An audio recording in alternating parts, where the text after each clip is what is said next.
I'm so proud of the Dallas Cowboys right now. These boys are on their way to try and accomplish one of these three things that you see behind me right now. So I wish them the best of luck.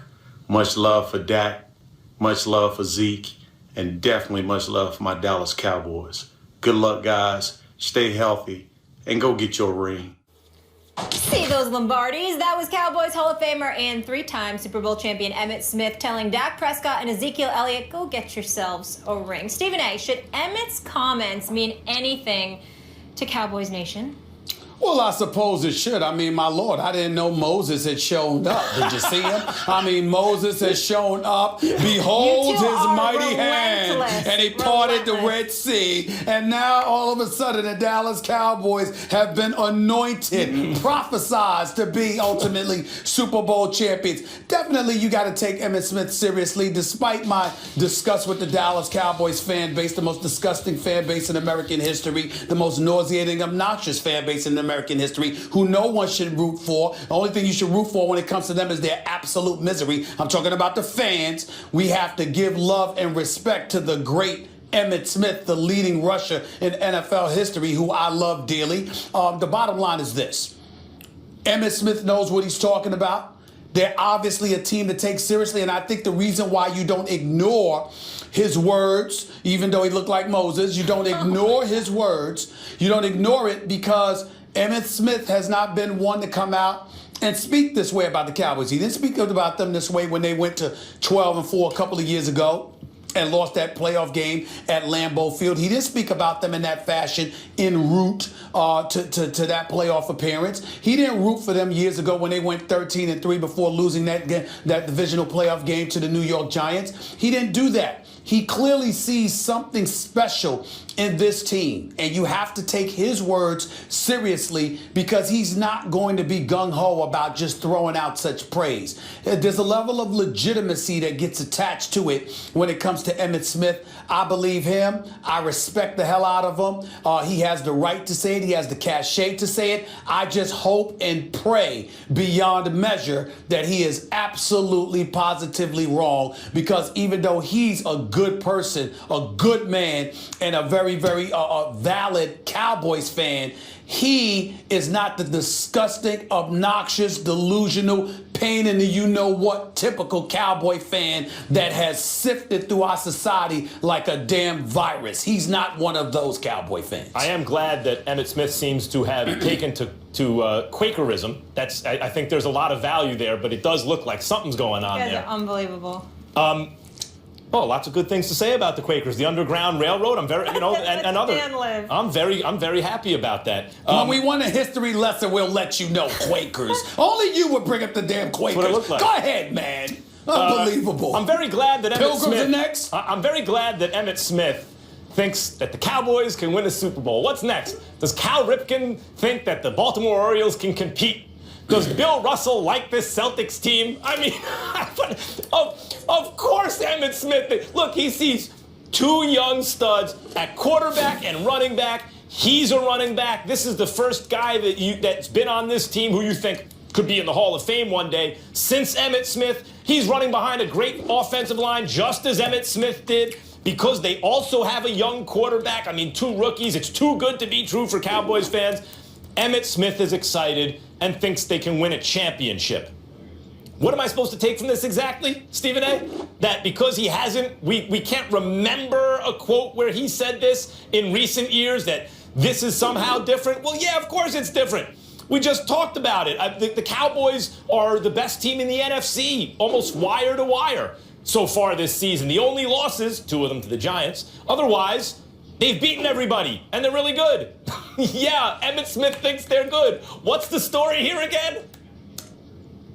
Well, the story here again is that there's a level of credibility that comes attached to it, and more importantly than that, he's not one to say that. If he was the typical guy always ballyhooing about the Cowboys, and there had been times where they gave you indications that they could make a run and you heard his voice, that would be different. What stands out to me in this particular situation is that he seems to be emboldened by what he is seeing. And he's somebody that hasn't been, gung-ho about doing so. Remember, Max, that his initial departure from the Cowboys wasn't ceremonious. He wasn't treated with the deference and respect that he deserves. And I'm glad you brought this up because this is very, very important.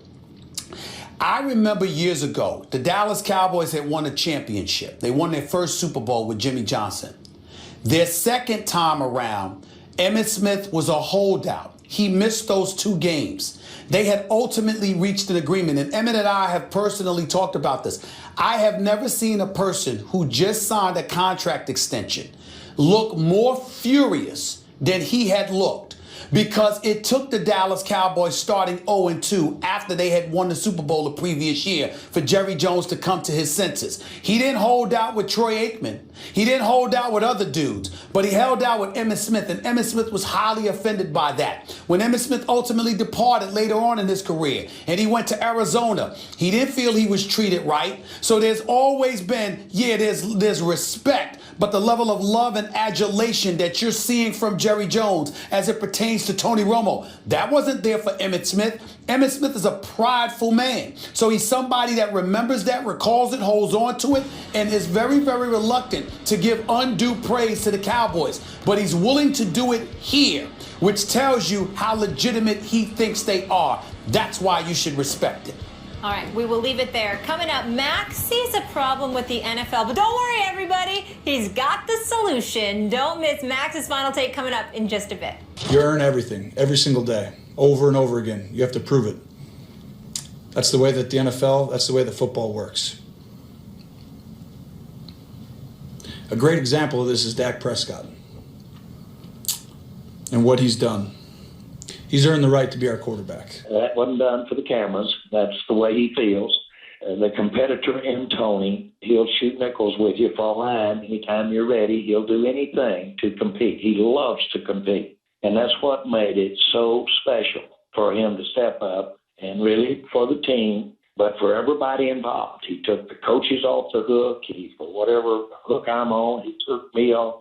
He took everybody, everybody, off the hook when he said, this is Dak's job. He's earned it. Oh, Jerry, Jeff Saturday in the house. How we doing? Fantastic. How you doing? Good. Good to see you. You're going to be very excited about our next subject. I know you're fired about this, but you just stay tuned for that. But first, we need to talk about Jerry with my man Stephen A. here. Stephen A., is Jerry right? It depends on how you look at it. To me, it's embarrassing that he would say Tony Romo took him off the hook.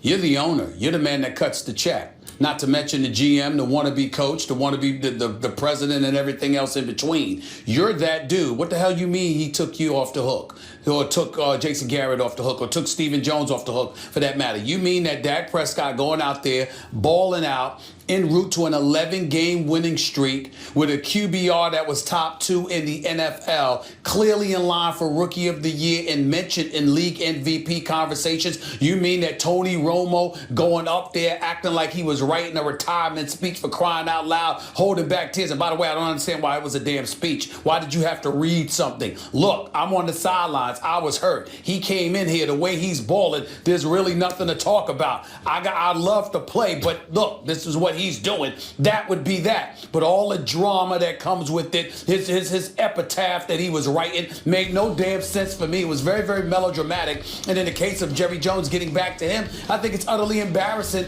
that he would go on the air and say what he just said in terms of being let off the hook. Why the hell would you need to be let off the hook? Dak Prescott is flat out balling. You're winning games. You're a Super Bowl favorite for the first time in 2 decades. What do you mean being left off the hook? Maybe he's right. I don't know. But I think it was absolutely ridiculous for him to come out of his mouth and acknowledge such a thing, because it should not have required being let off the hook. You're in the production business. Dak Prescott is producing. That should have been that. What hook? I agree. What hook? What hook is he on? What were they, like 8-1 at the time? Well, that's quite a hook to be on. Look, Jerry Jones has a quality about him that produces loyalty in others. You know, it elicits. That's how they respond, because he's obviously a loyal guy and feels the loyalty to Tony Romo. And so there are lots of good things you can say about Jerry Jones as an owner and the way he relates to his players. However, Jerry Jones also may have a narcissistic personality disorder. It always has to be all about him. in every way. And in that sense, when the Cowboys succeed, they've succeeded either at times in spite of him or because he's relinquished some control to Stephen Jones, who's made a lot of good decisions on personnel, right? Like they didn't draft Johnny Manziel. They went after the offensive lineman and all that. And I think Romo, if it's true as Stephen A., you say that he sees Romo as like his adopted son, then the reason he feels like on the hook is because he sees Romo as like an extension of himself. You know, it has to be about him. And so by Romo having the press conference, which I imagine Jerry Jones or someone probably picked up the phone and said, Tony, we need you to do this. And Tony, I'm sure, would reciprocate that loyalty because of how loyal Jerry Jones has been. He feels off the hook. He feels like his own ego is let off the hook when there was no hook in the first place. You were winning. Well, I think one thing you have to look at for a Tony Romo situation was the Cowboys, their fan base, the way Jerry had talked about what they said before Dak everyone. When Tony gets back, this is his team. And when you say things like that, that is your full intention, right? Most people say, hey, you don't lose a job because of injury, blah, blah, blah. But the reality is that's not true, right? Guys get hurt, next guy comes in and plays well, it's his job. I mean, that's just the way the football world goes. But when you're talking about a quarterback, for the Dallas Cowboys, the relationship that you just referenced between Jerry, Jason Garrett, Stephen Jones, and Tony Romo, all of those guys, how they built this thing together, the way they were working towards, I'm sure he felt some tension of what he was going to do. I do think what Tony Romo did was good for their football team and their fan base by just walking in and assuring everybody what we all know, right? Because we don't have any vested interest. We're not Cowboy fans, haters, either way. We're just going to look at the field and say, hey, this is what should happen.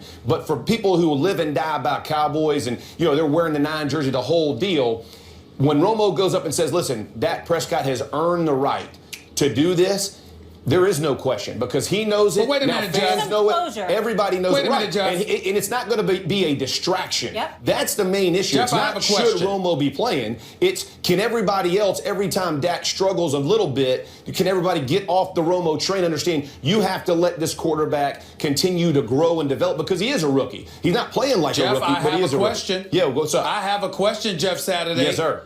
Why the damn speech? Why the speech? A written speech. I'm with you what on was that But about? I think Max made a good point.